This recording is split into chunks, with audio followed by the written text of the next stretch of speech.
गुरु प्यारी सात संगत जी, आप सभी को प्यार भरी राधा स्वामी जी। गुरु प्यारी सात संगत जी, आज हम आपको जो साखी सुना रहे हैं उसमें बताना चाहते हैं कि 100 लोगों के खाने का सामान 200 लोग खा भी गए और बाद में वह सामान भी पूरा का पूरा वैसा ही पड़ा हो। यह तो बस हमारे प्यारे बाबा जी ही कर सकते हैं। कैसे, आइए सुनते हैं इस साखी में। एक बार एक गरीब सत्संगी परिवार था। जब उनकी बेटी बड़ी हो गई यानी शादी के लायक हो गई तो उनको भी अपनी बेटी की शादी की चिंता सताने लगी। वे सोचने लगे कि आजकल तो शादियों पर लोग कितना पैसा खर्च कर देते हैं, पानी की तरह पैसा बहाते हैं, लेकिन हमारे पास तो इतने पैसे भी नहीं हैं कि हम अपनी बेटी को 2 अच्छे सूट भी लेकर दे सकें। उनकी बेटी ने एमए किया था। लड़की जब कॉलेज में पढ़ती थी तो एक अमीर घर का लड़का भी उसी के साथ उसी कॉलेज में पढ़ता था। उसको वह लड़की बहुत पसंद थी। पढ़ाई खत्म करने के बाद उस लड़के ने अपने पापा का बिजनेस संभाला और उसके माता पिता अपने लड़के के लिए रिश्ता देखने लगे। तब उस लड़के ने एक दिन अपने पिताजी को बताया कि ऐसे एक लड़की है जो मेरे साथ कॉलेज में पढ़ती थी, मैं उसको बहुत पसंद करता था। हो सके तो आप उस लड़की से मेरी शादी की बात चला दें। उस लड़के के माता पिता उसकी बात सुनकर बहुत खुश हो गए और बोले, तूने तो लड़की ढूंढने की हमारी चिंता खत्म ही कर दी। लड़के के माता पिता लड़की के घर जाकर उसके माता पिता से मिले और उनसे दोनों के रिश्ते की बात की। दोनों परिवार राधा स्वामी थे और उनको अपने प्यारे बाबा जी पर पूरा विश्वास था। उनको लड़की बहुत अच्छी लगी तो उन्होंने अपने बेटे का रिश्ता उस लड़की के साथ पक्का कर दिया। अब रिश्ता तो पक्का हो गया।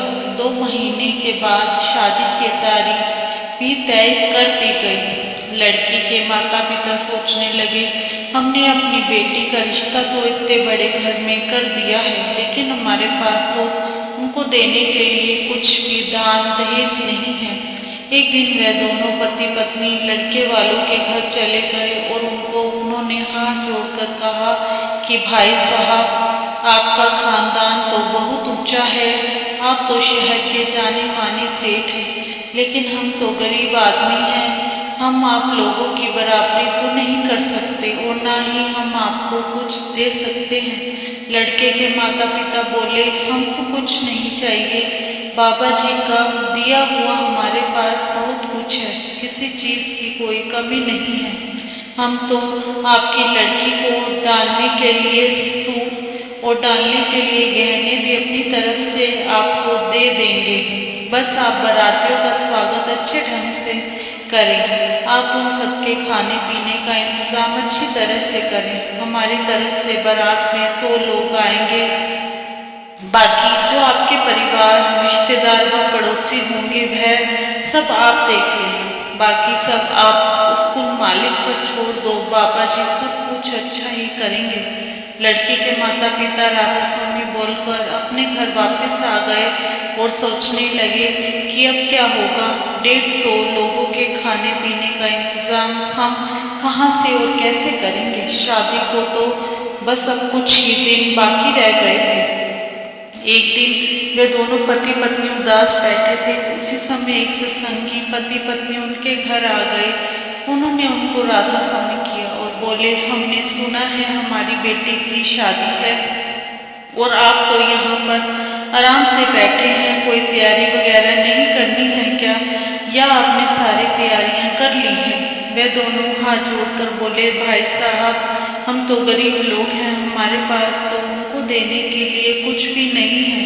हमने तो उनको साफ साफ बोल दिया है। वह बोले, बस आप बारातियों के खाने पीने का अच्छा इंतजाम कर देना। वह सत्संगी बहन बोली, बस बहन जी, इतनी सी बात है, 100 लोगों के खाने पीने का इंतजाम तो हम कर ही देंगे, क्योंकि हमारे भी कोई बेटी नहीं है। आपकी बेटी भी तो हमारी बेटी है, इसलिए जितना हो सकेगा हम आपकी बेटी के लिए करेंगे। सत्संगी भाई ने 100 लोगों के खाने के हिसाब से हलवाई से सामान पूछा।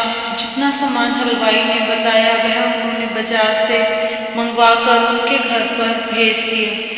लड़की के माता पिता ने वह सामान पास वाले घर का एक कमरा खाली पड़ा था उसमें रखवा दिया और उस सामान की पूरी जिम्मेवारी उस मकान के मालिक को दे दी जो सत्संग घर में सेवादार था। अब लड़की के माता पिता की कुछ चिंता तो कम हो गई, पर चिंता तो अभी भी थी कि 50-60 और लोगों के खाने का इंतजाम करना था। वह दोनों पति पत्नी रोज भजन सिमरन पर बैठते थे और सिमरन को बाबा जी के कहे अनुसार 2.5 घंटे का पूरा समय देते थे। तो फिर बाबा जी भी कहाँ उनको अकेला छोड़ने वाले थे। वह तो उनके साथ ही थे। भजन में बैठे बैठे उनको ऐसा लगा कि बाबा जी कह रहे हैं, आप उस सामान को एक साफ चादर से ढक दो। जितना सामान हलवाइयों को चाहिए उन्हें देते रहो और बाकी सामान को फिर ढक कर वैसे ही रख दो। जल्दी ही शादी का दिन भी आ गया। उन्होंने हलवाई लगा लिए और हलवाइयों को जो सामान चाहिए था उसमें से उठा उठा कर देते रहे।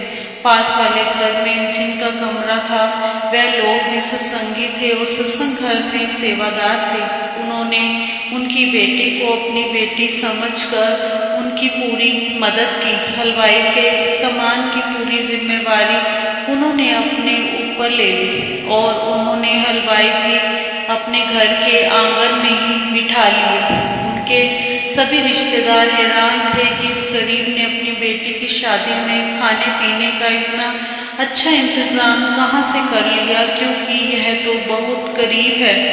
पर जिसके सिर पर अपने प्यारे प्यारे बाबा जी का हाथ है तो वह किसी को भी कभी डगमगाने नहीं देते, हमेशा पूरा साथ देते हैं। बाबा जी की दया मेहर से बहुत अच्छी तरह से लड़की की शादी हो गई। सारे मेहमान भी जाते हुए बहुत खुश थे कि आपने बारात की सेवा बहुत अच्छे से की है। पर जब सब रिश्तेदार अपने घर वापस चले गए तो उसकी माँ सामान वाले कमरे में गई कि सामान का क्या हुआ, परंतु जब उसने देखा तो पूरा का पूरा कमरा अभी भी सामान से वैसे का वैसा ही भरा हुआ था जैसे अभी अभी सामान आया हो। लड़की की माँ ने हाथ जोड़कर कहा, मेरे बाबा जी ने तो हमारी लाज रख ली है, किसी चीज की भी कमी नहीं होने दी।